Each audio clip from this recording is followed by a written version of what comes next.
19 ஃபர்துகள் இருக்குது. அதில் முதலாவது அந்நியா அப்படின்னு சொல்லுவோம், நியத்து வைத்தல். முதலாவது நியத்து வைத்தல். எல்லா அமலையும் செய்கிறதுக்கு முன்னால் புகாரில் வரக்கூடிய ஒரு இதோண்டு தான் பாபுண்டு ஆரம்பிப்பாங்க. அல் இல்மு கபுல் அல் அமல், அமல் செய்வதற்கு முன்னால் அறிவிரிக்கணும், அதை பற்றியுரிய அறிவிரிக்கணும். இல்லாமல் நாங்கள் என்ன செஞ்சு அமல் செஞ்சு எந்த பிரயோஜனமும் இருக்காது. எவ்வளோதான் நாங்கள் என்ன அமல்களை செஞ்சாலும் அதனுடைய அறிவு இல்லாமல் நாங்கள் அமல் செய்வதன் மூலமாக எந்த பிரயோஜனமும் கிடைக்காது. அதே மாதிரி இன்னொன்று எழுதுகிறாங்க, அந்நியத்து கபில பத்இஹி, அந்த அமலை செய்கிறதுக்கு முன்னால் முதலாவது நீயத்து இருக்கணும். அந்த நீயத்தும் பிழையாக இருந்துச்சுன்னா அந்த அமலில் எந்த பலனும் இருக்க மாட்டுச்சு அப்படின்ற எழுதியிருக்கிறாங்க. அதில் முதலாவது தான் அந்நியா அப்படின்னு சொல்கிற நேரத்தில் எல்லா அமல்லையும் பொதுவாக நீயத் என்பது முக்கியம்தான். எல்லா அமல்லையும் நாங்கள் செய்கிற எந்த அமலாக இருந்தாலும், உலக நடையில் இருக்கக்கூடிய எந்த அமலாக இருந்தாலும் நீயத்தை கொண்டு அதை மாற்றவும் முடியும். நாங்கள் செய்கிற ஒரு நீயத்தை வைப்பதின் மூலமாக அதை நன்மையாக மாற்றிக்கொள்ளவும் எங்களுக்கு முடியும். அதனால தான் ஹதீஸில் இருக்குது, இன்னமல் அமாலு பின்னியாத், எல்லா அமல்கள் இருப்பதெல்லாம் எல்லாம் நீயத்தை கொண்டுதான், எண்ணத்தை கொண்டுதான். இன்னமா லிகுல்லிம்ரிஇம் மானவா, ஒவ்வொரு மனிதனும் அவன் எதை எண்ணம் வைத்தானோ அப்படியான ஒன்று தான் அவனுக்கு கிடைக்கும், வேறு எதுவும் கிடைக்க போகிறதில்லை. ஒருவன் தொழுகிறான், அவன் அல்லாஹுக்காக வேண்டி தொழுகிறானாக இருந்தால் அதற்கு நன்மை. அதே அவன் இன்னொருவருக்காக வேண்டி அவர் பார்க்குறாரு இவரை பார்க்குறாரு என்று தொழுதால் அது அவனுக்குரிய நன்மையாக அது மாறாது. அது நீயத்தை பொறுத்து தான் இருக்குது. அப்போ நாங்கள் நினைக்கிறோம் அந்நியா அப்படின்னு சொன்னது வாயால் சொல்கிறது அப்படின்னு நினைக்கிறோம். வாயால் சொல்கிறது சுன்னத்தான். அத்தலஃபலு பிஹா சுன்னா அப்படின்வோம். அதாவது நாவால் மொழிவது சுன்னத்து, உள்ளத்தில் கொண்டு வரது தான் கட்டாயம். உள்ளத்தில் வருகுதா, நான் 4 ரகாத் தொழுகிறேன், இமாமை பின்பற்றி தொழுகிறேன், கபிலாவை முன்னோக்கி தொழுகிறேன் என்ற நீயத்தோட நாங்கள் அல்லாஹுக்காக வேண்டி தொழுகிறேன் என்று நீயத்தோட நாங்கள் தக்பீரை கட்டிட்டோம்டா இதுதான் நீயத், இதுதான் நீயத். உள்ளத்தில் வரல, வாயால் சொல்கிறோம் என்றால் அதில் பிரயோஜனம் இல்லை. ஆனால் உள்ளத்தில் முதலாவது உள்ளத்துக்கு கொண்டு வரத்துக்கு உதவி சாதனம் தான் வாயால் சொல்கிறது. உள்ளத்துக்கு போக கஷ்டமாக இருக்கும் அப்படின்றதுக்காக வேண்டி நாங்கள் பயன்படுத்துறது தான் சுன்னத்தாக பயன்படுத்துகிற ஒன்று தான் வாயால் சொல்வது. உசல்லி அப்படின்னு சொல்லக்கூடிய அந்த வார்த்தை நாங்கள் நாவால் சொல்கிறது உள்ளத்துக்கு போய் சேரணும் என்பதற்காக வேண்டி. எப்படின்னு சொன்ன நீயத்தை வச்சு சில விஷயங்கள் முரணான சில விஷயங்கள் ஒன்றுக்கொண்டு முரணான சில விஷயங்களை நாங்கள் செய்வதன் மூலமாக அதுவும் நன்மையாக மாறும். உதாரணத்துக்கு எப்படி சொல்லுவாங்கண்டா, ஒருத்தர் போகிற நேரம் ஒரு கம்பொண்டு எடுத்து நாட்டிட்டு போகிறார், ஒரு ரோட்டில் ஒரு கம்பொண்டு நாட்டிட்டு போகிறார். அவருடைய எண்ணம் என்னண்டா, இந்த கம்புல யாராவது அவங்களோட மிருகங்களை ஏதாச்சும் கட்டி கொள்வாரு அப்படின்ற ஒரு எண்ணத்தில், நல்லெண்ணத்தில் அந்த மரத்தை அவர் நாட்டிட்டு போகிறார். அதே வழியால் இன்னொருத்தர் வாரார், அவர் அந்த மரத்தை அப்படியே பிடுங்கி தூக்கி வீசிட்டு போகிறார். இவருடைய எண்ணம் என்னண்டா, இந்த மரத்தில் அவர் பட்டு கீழே விழுந்து யாராவது இதாகிடுவாங்களே, பாதிக்கப்பட்டுருவாங்களே என்ற எண்ணத்தில் ஒருத்தர் கலெக்டர் ஒருத்தர் நாட்டுறார். ஆனால் முரணான வேலை, 2 பேரும் மாறி மாறி செய்கிறாங்க. ஒன்று நாற்றவர், ஒருத்தர் புடுங்குறார். ஆனால் நீயத்து உண்டு, ஆனால் 2 பேருக்கும் நன்மை, 2 பேருக்கும் நன்மை. அதுதான் சொல்கிறாங்க, நீ எண்ணத்தை வச்சு தான் நன்மை இருக்குது, எண்ணத்தை வச்சு தான் நன்மை இருக்குது. அதனால தான் அந்த குர்ஆன் இதில் வரக்கூடிய ஒரு ஹதீஸ் நபி ஸல்லல்லாஹு அலைஹி வஸல்லம் சொன்னாங்க, அலா இன்ன ஃபில் ஜஸதி முல்கா, உள்ளத்தில் ஒரு சதப்பிண்டம் இருக்குது, உள்ளத்தில் ஒரு சதப்பிண்டம் இருக்குது.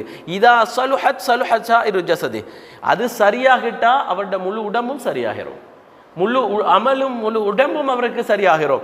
இதா ஃபசதத், அந்த உள்ளத்தில் இருக்கக்கூடிய அந்த உடம்பில் இருக்கக்கூடிய அந்த சதப்பிண்டம், அந்த உள்ளம், இது கெட்டு போய்விட்டால் அவருடைய எல்லா அமலும் கெட்டு போயிடும் அப்படின்னு நபி ஸல்லல்லாஹு அலைஹி வஸல்லம் அவர்கள் ஹதீஸில் சொல்லியிருக்கிறாங்க.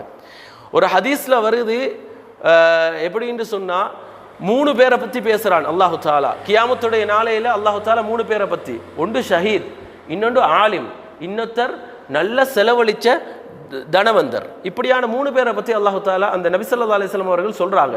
கியாமத்துடைய நாளையில் அல்லாஹு தாலா கூப்பிடுவான். முதல்ல ஷஹீத், அல்லாஹ்வினுடைய பாதையில் போய் ஷஹீதானவர்.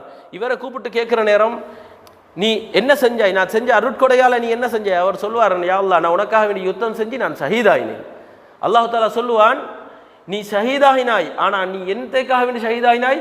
உன்னை நல்ல ஒரு வீரன் என்று சொல்வதற்காக வேண்டி நீ ஷஹீதாக இருக்கிறாய், அல்லாஹுக்காக வேண்டி நீ செய்யல.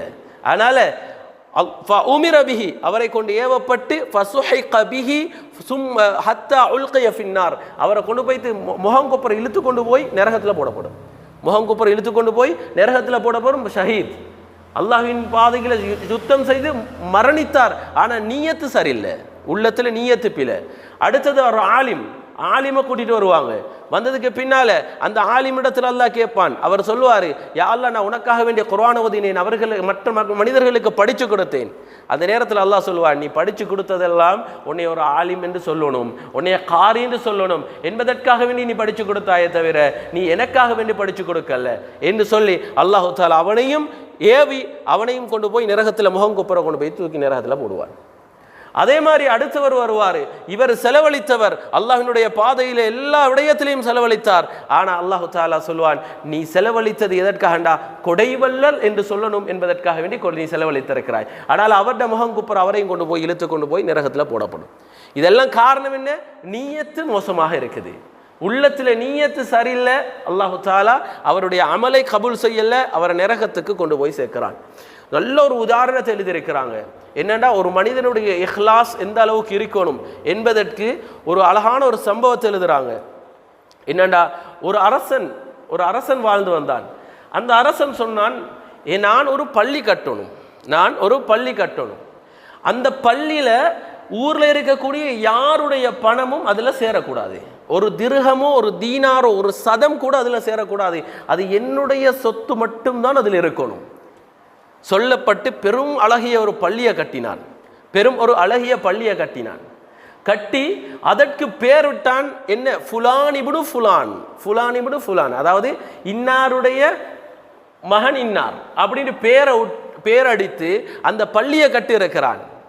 இதற்கு பின்னால இரவுல தூங்குற நேரம் கனவுல அந்த அரசனுக்கு கனவுல வருது, ஃபுலானா பின்தி ஃபுலானா, இன்னாளுடைய மகள் இன்னால் தான் இந்த பள்ளியை கட்டினது அப்படின்னு போர்டு போட்டு அந்த பள்ளிக்கு முன்னால் உள்ள போர்டில் எழுதப்பட்டிருக்குது, இந்த மகளுடைய மகள் தான் இந்த பள்ளியை கட்டினது அப்படின்னு எழுதப்பட்டிருக்குது.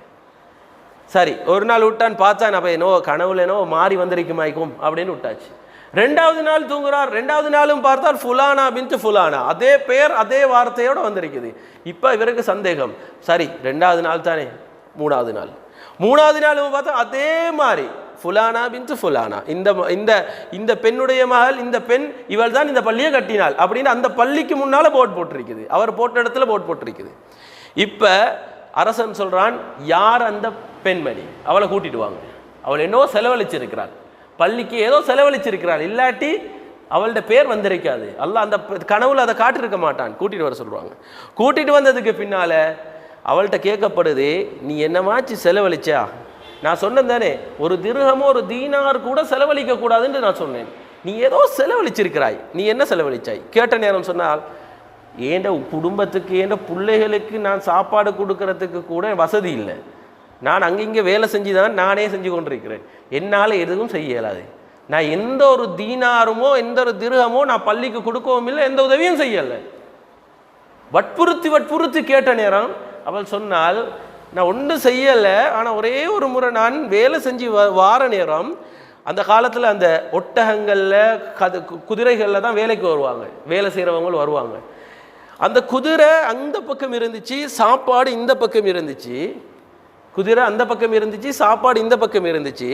அது ஏண்ட சாப்பாடும் இல்லை, அவங்க கொண்டு வந்து வச்சிருந்த சாப்பாடு. நான் இந்த பள்ளிக்கு ஏதாச்சும் செய்யணுமே, இதையாச்சும் செய்வோமே அப்படின்னு எடுத்து இந்த சாப்பாடு எடுத்து அந்த குதிரைக்கு வச்சுட்டு போனேன். அது மட்டும் தான் இந்த பள்ளிக்கு நான் செஞ்சது அப்படின்டா.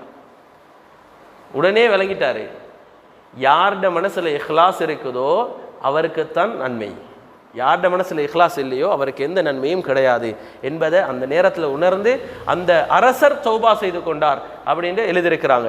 இது என்னன்னு சொன்னால், எந்த அமலாக இருந்தாலும், நாங்கள் செய்யக்கூடிய எந்த அமலாக இருந்தாலும், ஒரு விளையாட பூர்வமாக இருந்தாலும், எந்த அமலாக இருந்தாலும், என்கிற நீயத்து நல்ல நீயத்தாக இருந்தால் அல்லாஹு தஆலா அதனை நன்மையாக மாற்றுவான். நாங்கள் செய்கிறோம் பெரிய அமல்கள், சதக்கா தான தர்மங்கள் செய்கிறோம், தொழுகிறோம், இபாதத் செய்கிறோம், 100 வருஷம் வாழ்ந்து 100 வருஷமும் நாங்கள் தொழுது கொண்டிருக்கிறோம். ஆனால் எங்களுடைய நீயத்து பிழையாக இருந்தால் அல்லாஹ்விடத்தில் அதில் எந்த ஒரு கபூலியத்தும் கிடைக்காது. அதனால் எங்களுடைய நீயத்தை மன தூய்மையான ஒரு நீயத்தாக மாற்றிக்கொள்ளணும். அடுத்தது அதில் சொல்லுவாங்க, இஹ்லாஸுக்கு சொல்கிற நேரம் எப்படின்னா, ஒரு மனிதன் அவன் செய்யக்கூடிய அமலில் மக்கள் வெறுப்படைஞ்சிட்டா எனக்கு ஒன்று செய்யலாம் போய்த்திருமே அப்படின்ற எண்ணம் வரக்கூடாது. நாங்கள் செய்கிற அமலில் மக்கள் பார்த்து வெறுப்படைஞ்சிருவாங்களோ அப்படின்ற எண்ணம் மட்டும் வரக்கூடாது. நான் அமல் செஞ்சனால பாருங்கள் என்னை மக்கள் பார்த்து ஏசுறாங்களே அப்படின்ற எண்ணம் வந்துடக்கூடாது. இப்படி வந்து விட்டா அவர் எதற்காக வேண்டி செய்யலை, இஹ்லாஸுக்காக வேண்டி அவர் செய்யலை. எழுதுறாங்க எப்படின்னா, ஒருத்தர் மக்களுக்காக வேண்டி செய்வராக இருந்தால்தான் அவர் என்ன செய்வார், மக்களுடைய ஏச்சு பேச்சுக்கு ஆளாகுவார். மக்கள் அதனால் சொல்லிட்டாங்களே அப்படின்ற எண்ணம் வந்துடும்.